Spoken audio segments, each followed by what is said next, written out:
session is entitled Quality Education and New Education Policy. The moderator for this session is Mr. Shami Manik, Chief Executive Officer, New Saraswati House India Private Limited. Mr. Manik is a seasoned sales and marketing professional with over 36 years of experience across leading information services brands like Orient, Black Swan, Oxford University Press, and Taylor & Francis. He has 4 years of senior management experience and as the Managing Director of Taylor & Francis Group India, and over a decade as the Director Sales and Marketing for India SARC region at Oxford University Press, India. May I request him to please join us on stage. The esteemed panelists for this session are, let's give him a warm welcome.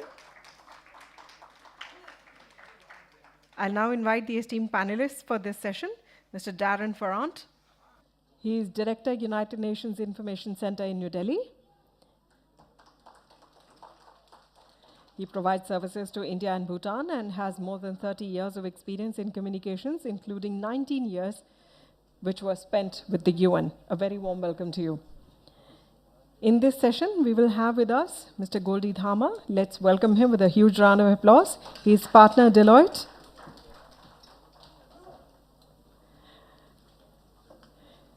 We also warmly welcome for this session Mr. Arvind Chaturvedi, Chancellor, Dr. C.V. Raman University, Vaishali, Bihar.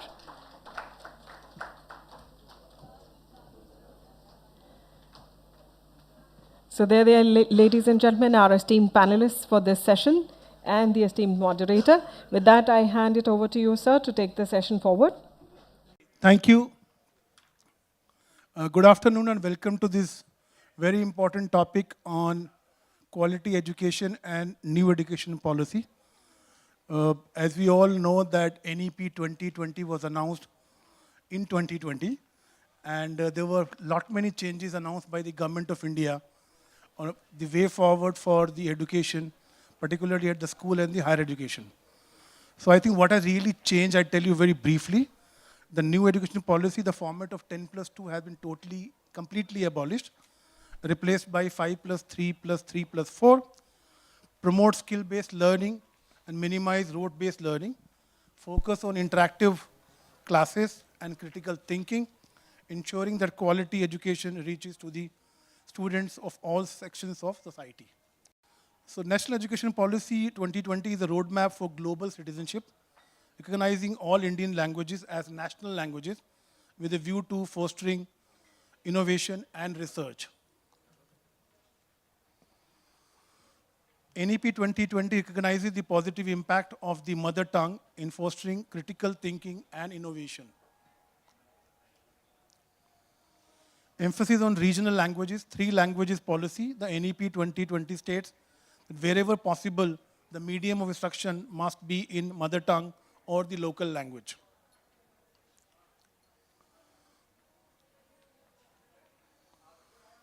Textbooks and other materials should incorporate local language, knowledge, and traditional skills.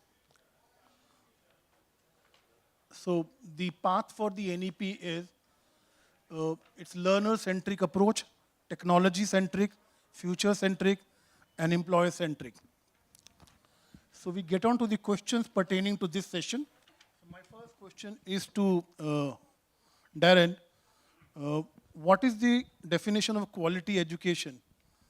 Quality education is the right of every child. How can we get quality education to reach all strata of society? Thank you, Shami.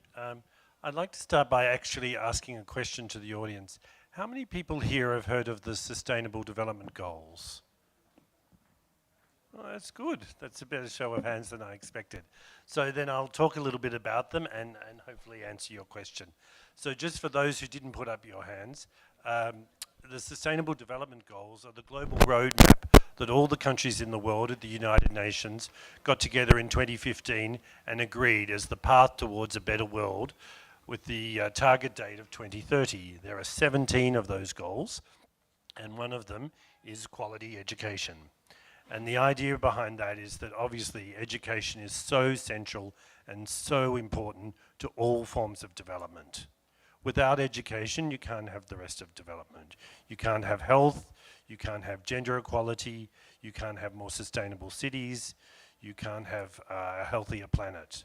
what quality education is about ensuring that each and every one of us has the right to a quality education. And by that, everyone in this room, I'm sure, like those of us on the panel, have had a quality education. But so many people in the world do not. After the COVID pandemic, that number has only increased. So the idea is to give access, to make it inclusive, accessible, equitable, so that every person in the world can exercise their right to an education. Because of course, it's about opportunities. It's about equipping people for life, equipping them so that they can get jobs in the workforce, equipping them socially, intellectually, and morally as well. So that's how I define quality education. So there is a lot of emphasis on creativity and art integration in NEP. So my next question is to Mr. Dama. So what according to you is the importance of both creative learning and art integration for our children? I think this is quite an important question for the simple reason that, we, Dan spoke about and you spoke about rote learning. So we need to move away from rote learning as a concept, right?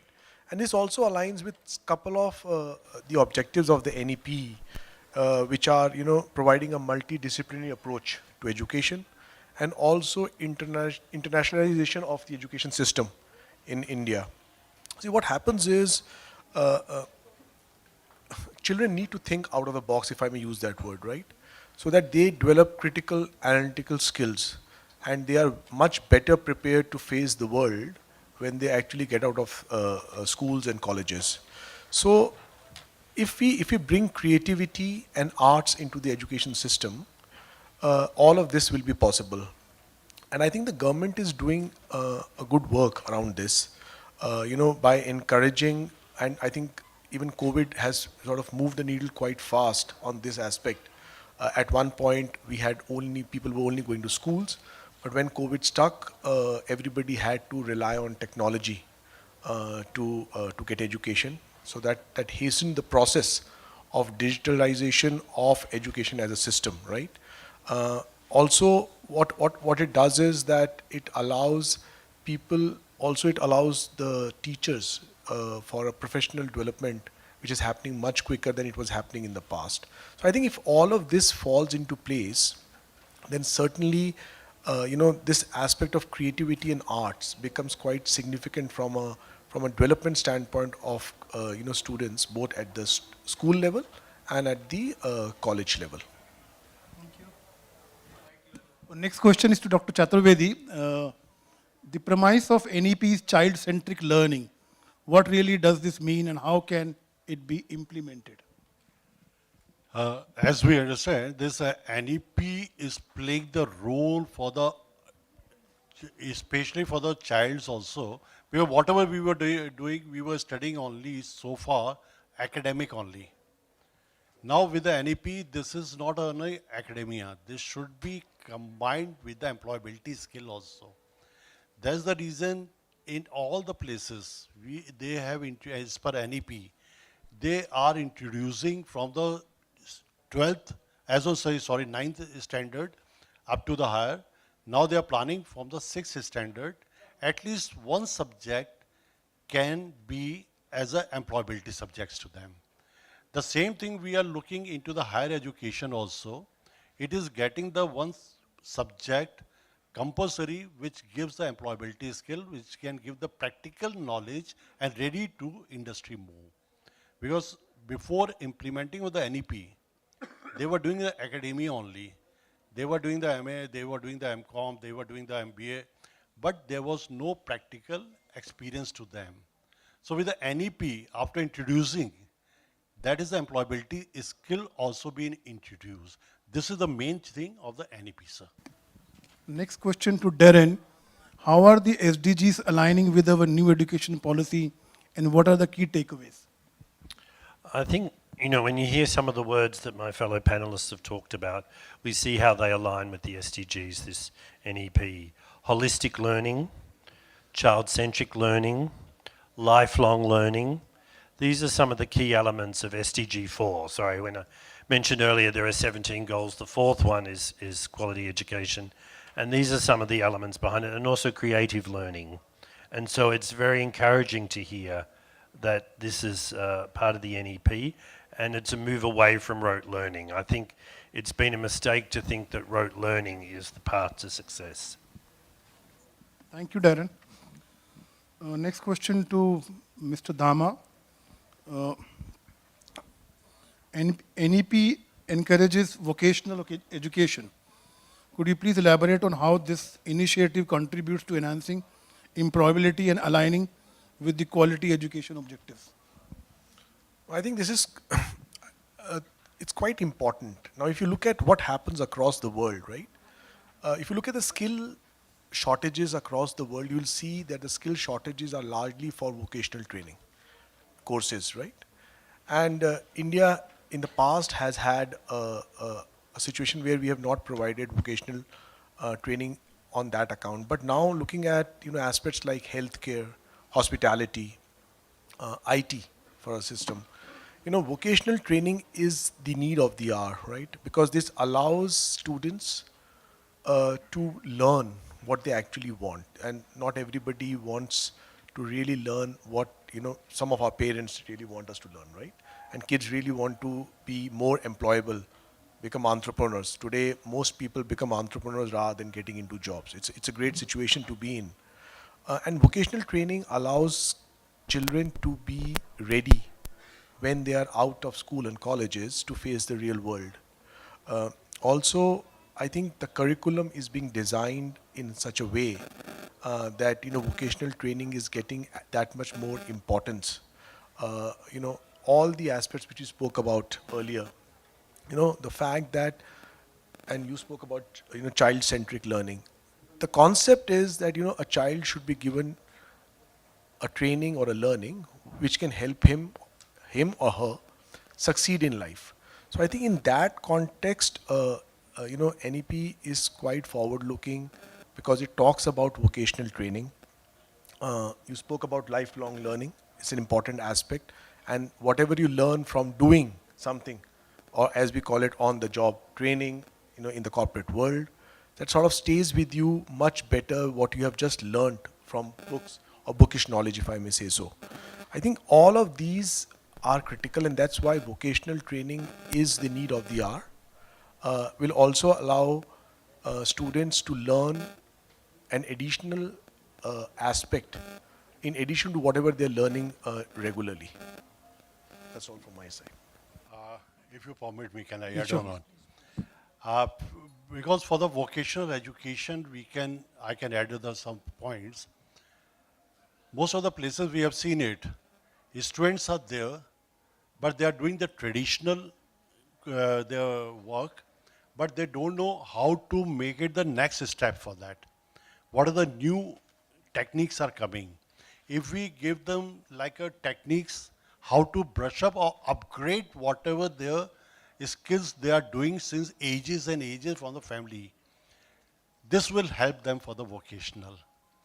Like I just give you example of the remote place of the Manipur. We have seen the people are doing their cutting, tailoring and all. But into the village of the 10,000 people or 7,000 people, they don't have any proper person. If you give them a 15 days training, proper way how to do it, they start earning it. That we tried it. And that is a pilot project, we run it into the interior of the Manipur. There's a 5,000 people. Only one tailor master was there.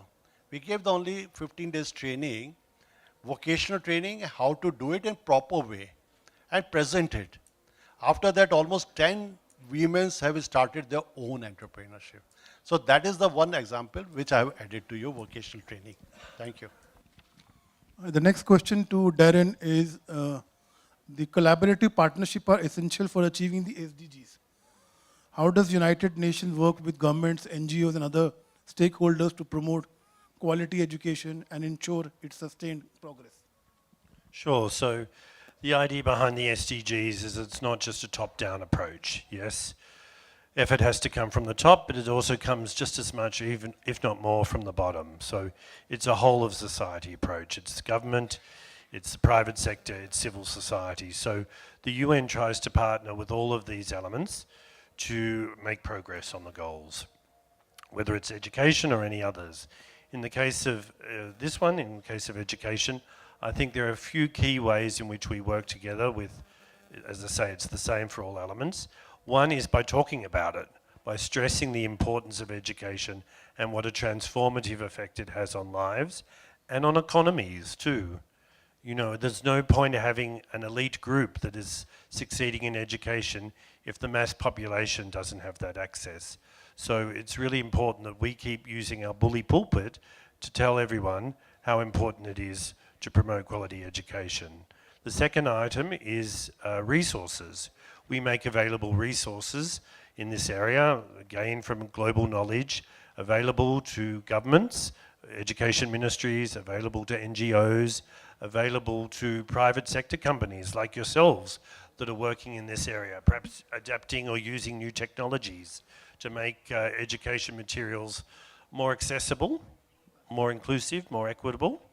I'm really interested to hear in talking with some of you here on the sidelines about what you're doing in this area to try and make things more impactful when it comes to quality education. Thank you. My next question is to Mr. Dama. Technology plays a significant role in modern education. How are the authorities and NEP 2020 supporting schools and institutions for the integration of technology in education to enhance learning experience while ensuring equal access as emphasis in SDG 4? So I think I can't harp about the importance of technology, right? The world moves on technology today, and it's here to stay and only just grow as we move along. I think the NEP envisages, creation of a very significant and robust digital infrastructure, together with high-speed internet connectivity, professional training for teachers so that they can impart and use technology tools when imparting education to students. Collaboration between private sector and the educational institutes, so that technology can be imparted in the best possible and the cost-effective manner. You're using technology tools and creation of digital content, e-books, resources, video lectures, all of that. I think all of this we have seen happen during the pandemic, right? In some form or shape. So while there are two schools of thought, some people believe that because there was no physical learning, some students sort of lost out. But it also, certainly that's one side of the story. The other side of the story is the fact that, we leapfrogged from a technology standpoint. We might have taken 5, 7, 10 years to reach where we are, but just because we had to do it, and all of us had to sort of, we have seen it in our personal lives, how technology has moved the needle so quickly from a education standpoint. Today, the children, and most of us who have children in when they are studying, you'll see that they are much well prepared, and they know much more than we know from a technology standpoint. They can use technology for the betterment of themselves, for education, and even for a society as a whole. So I think at least I learn from children quite a bit, because they are at least 2 or 3 times ahead in the journey from a technology standpoint. And I think the NEP sort of recognizes it, and I think we'll only see this moving further along the journey as we go along. So, Dr. Chaturvedi, what would be the role of teacher in the new system? How much importance would teacher training play from here on? Okay. That's a good question, sir. Because our teacher, as I told you earlier also, teachers was only the academician. They were not having a practical exposure for the things. So first of thing, we have to start doing the short-term TOT for the teachers. Once they are accommodated for the new systems, they can go. And no doubt, nowadays, we can do the hybrid models like technology plus classroom or physical teaching, also interaction here. Because in Europe and other places, They are working only onto the only online classes. That works out. In India, we are transforming from different directions, and we having a different type of people are like we having a villages, we having the semi-urban, and we having urban.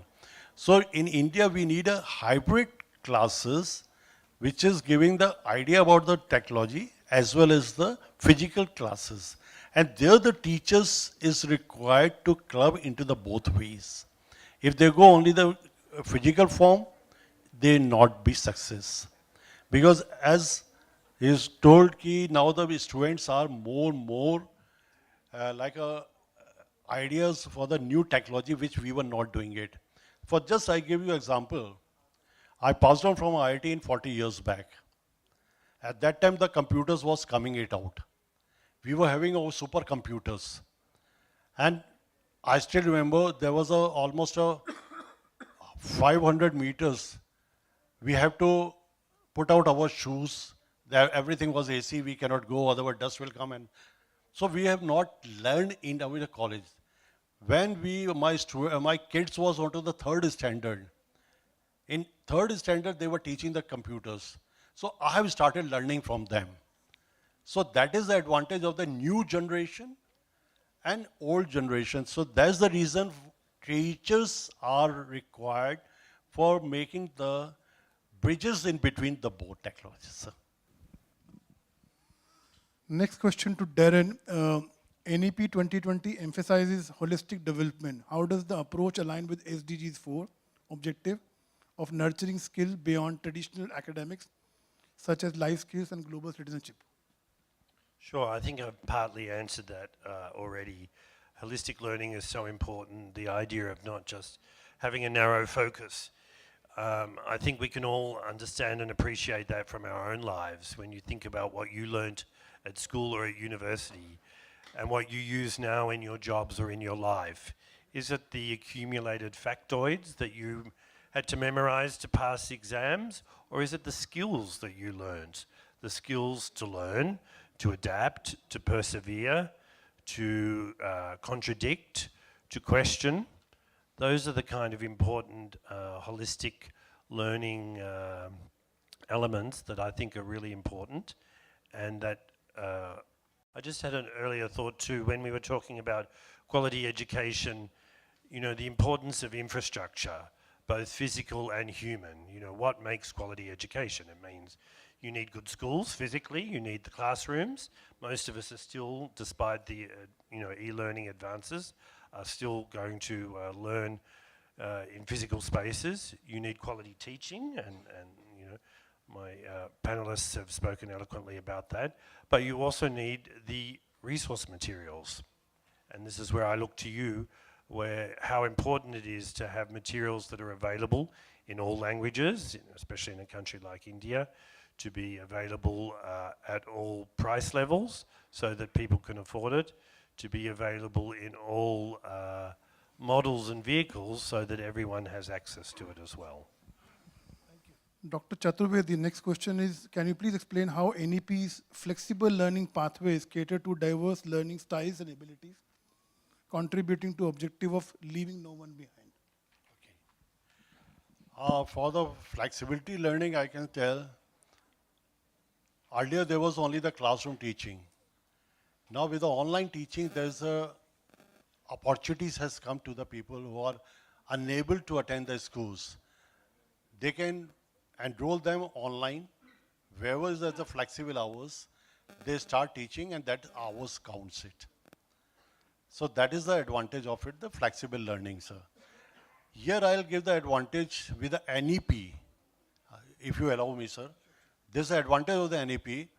Like we have seen a lot of people, they are joining the job after 12th standard, since they are unable to continue the education due to family reasons or whatsoever the reasons.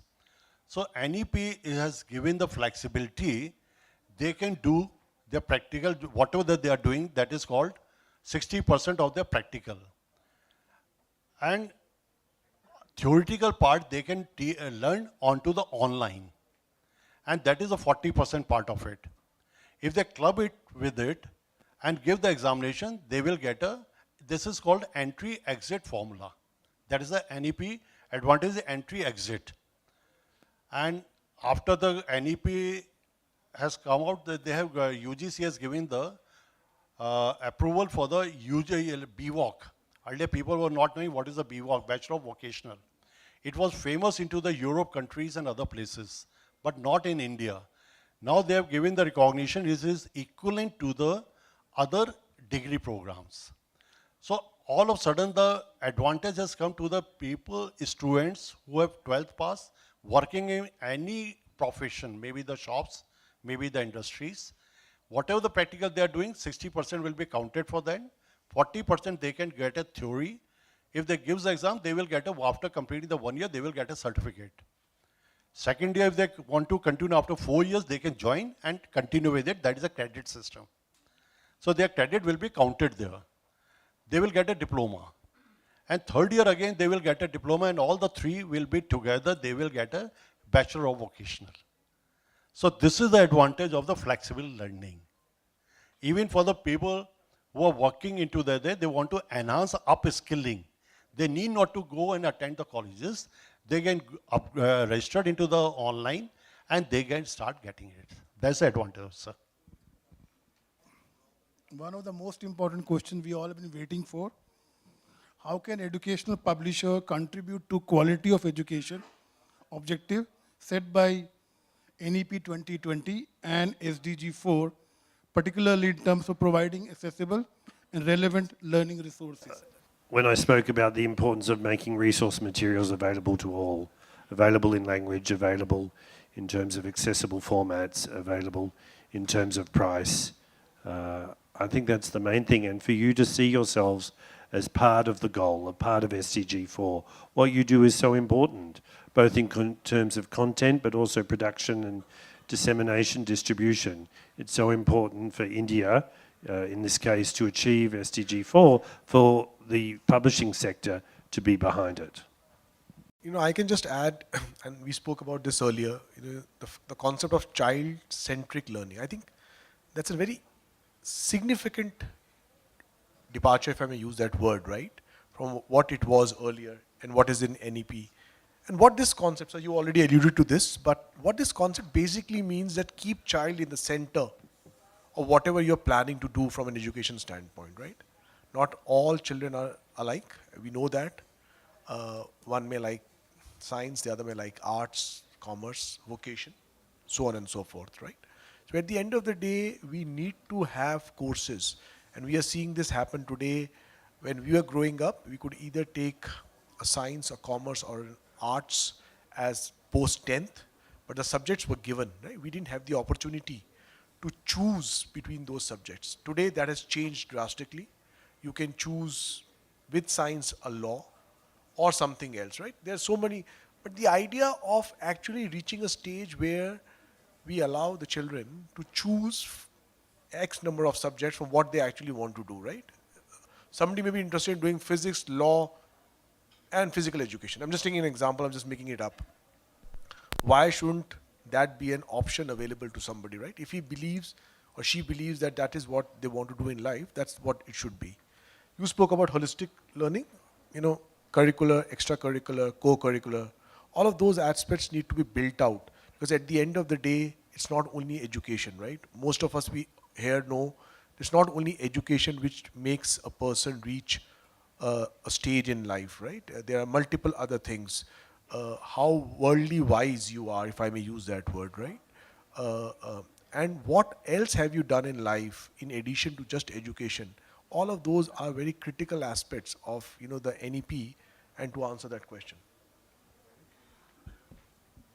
Not so related to this, if you allow me, because I have a request from my publishers who are here, because this is a practical, we have seen it.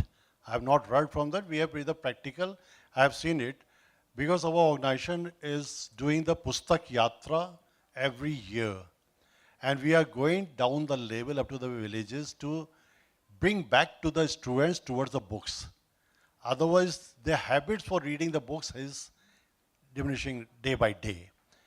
There we have seen it there's a two things are lacking. If we come into the one platform, we will try to patch up those things. One is into the villages or into the semi-urban areas, few kilometers, not even a single book stall is there. Whatever the libraries were there, those are closed down. People wants to read, but there's no books. So this is my request, if everyone can join together, not a single one. If we give the one book as a donation to them, at least those libraries will start opening and people will again start coming to the reading books. They are keen, but they don't have the resources. Number two thing, since in India we are having a lot of languages are there. So if we are, I have seen it into the, down the level of the Bengal, even into the Northeast, they are getting only the English books. If we teach them into the local language like Assam, if we are going to the village, if it is into the Assami, if we are going to the Nagaland, if it is into their language, so it will give the impact to the students. So if we come out to the one step ahead, I believe we will come a step towards the implementation and successful of the NEP. This is my request with all the publisher fellows. So that was the last question of this session. So this brings us to the end of this session. So thank you very much, Darren, Mr. Dama, Dr. Chaturvedi. And if audience has any question, so panel, if they're willing to answer this question, I'll be more than happy about it. I am from Balani Infotech. My question is, with regard to that in new education policy, there is a lot of emphasis on privatization and also collaboration at community level. So there is a fear that this may lead to, some lack of quality control and also, lack of standardization. So this issue has to be, also examined at publishing level, that what kind of content this will ultimately lead to. So I will like Mr. Chaturvedi to kindly, answer this question, but with massive privatization and also community level collaboration, have we to compromise at certain level with regard to quality, or can there be some system whereby this can be checked? Thank you. Yes, sir. There was a earlier, sir has asked the question, what is the importance of the teachers training, that is I called a TOT. That was the important for telling them and how to implement the theoretical part as well as the employability part like the practical. So earlier there was a concept in India that was a community education plus production center. Now the concept is started coming back. This is the one part, that is the advantage of it, which we have forgotten, or with the new systems, we have not implemented those things which earlier we were doing in India. With NEP, those systems are started coming back. And with the publishers, as you asked them what is the role, earlier we were doing only the theoretical part, like a printing and all. Now you have to change the trend of it. It is have a more illustrated plus theory, writing content. For the kids, as there was a question for the child, if we are giving is a lathe machine, what is the lathe? How it works? In the step by step we are writing on the left side we are doing, it was like a compendium earlier we were doing it. But in the books if we start doing it, one page lathe, parts, that's it. Second, we can do it. Yes, it is the theoretical part of it. Immediately it will come into the mind. So, because earlier we were doing long back, but we have stopped doing it. Now we are doing only the theoretical part of it. So it should be the more combination of the expression with the photographs and theory.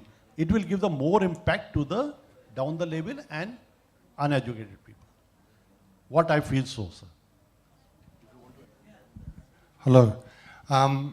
That was a fascinating panel. It was good to hear a familiar accent from Darren.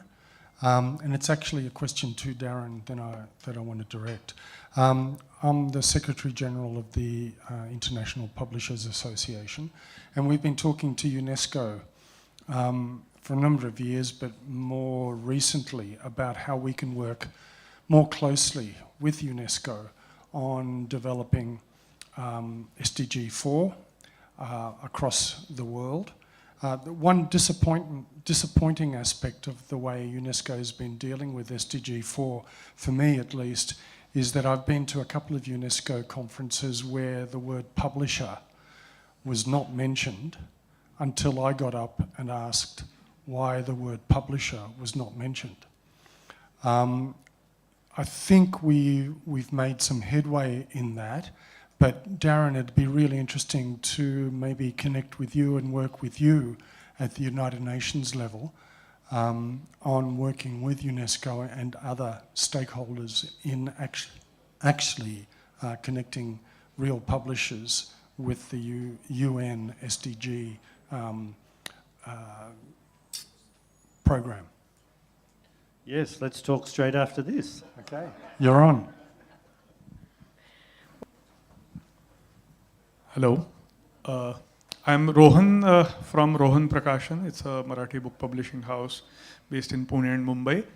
I would like to ask the panel on the national level also and at the international level also, with the new NEP coming in with the Indian scenario of education, is it recognized unequivocally or to that extent in the international education scenario? Because the books, or as a publishing fraternity, things will depend on that as well. Because we have to, if we are thinking about the new education policy, the compatibility with the universities, like when students go from India to abroad for studies and vice versa, then it matters a lot. That's my question. Sure. I mean, it's got a very important commercial consideration for you, right? You know, you can't afford to produce these materials if they're only available for one market. Increasingly, though, we are seeing policies in many countries that are following the same path, the same broad principles.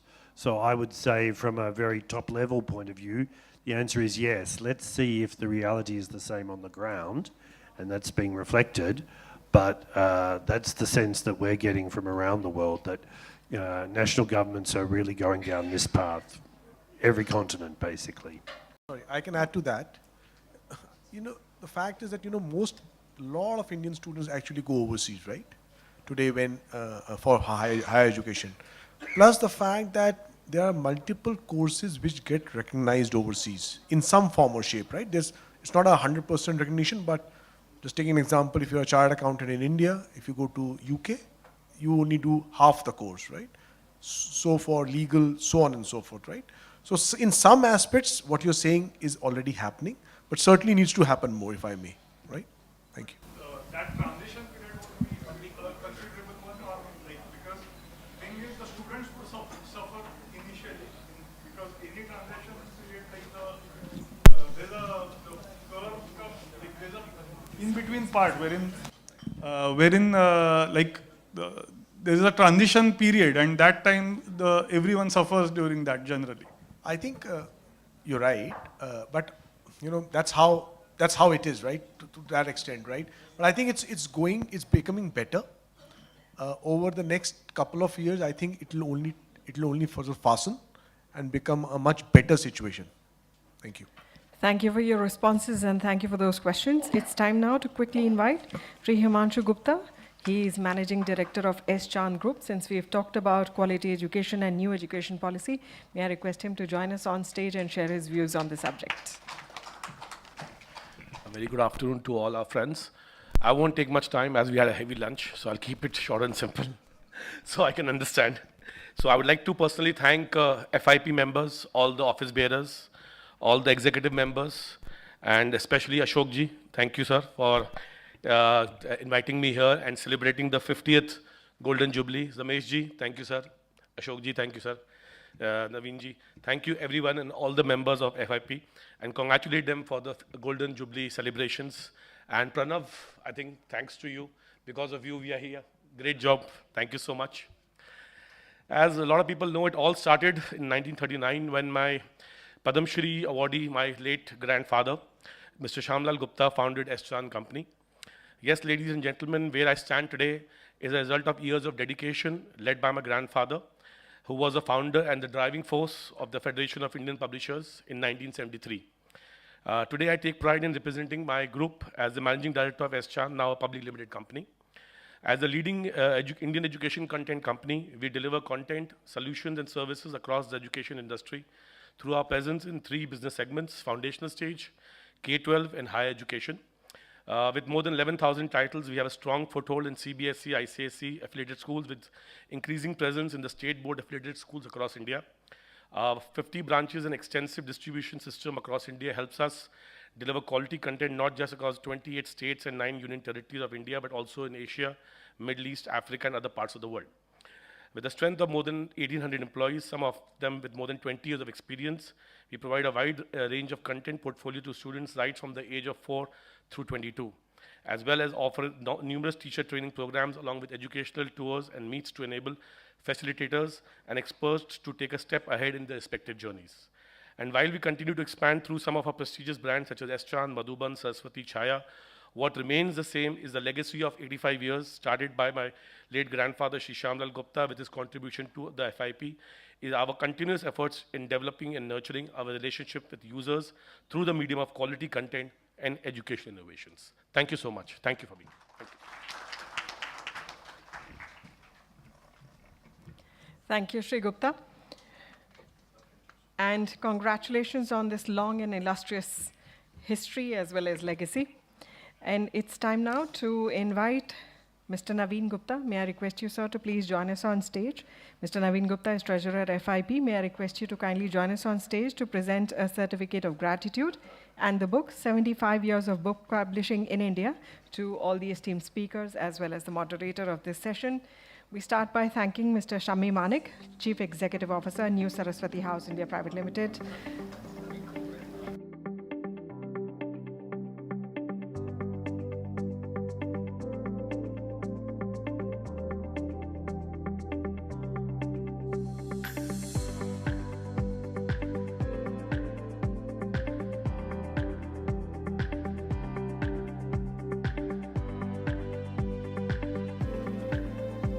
We thank our esteemed panelist, Mr. Darren Ferrant.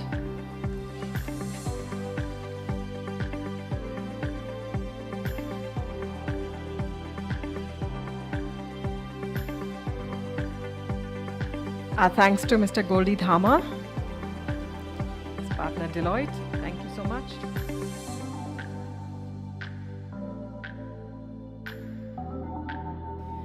Our thanks to Mr. Arvind Chaturvedi, or should I say Professor Arvind Chaturvedi. He's Chancellor, Dr. C.V. Raman University, Vaishali, Bihar. Thank you, Mr. Gupta, for joining us on stage to present the mementos.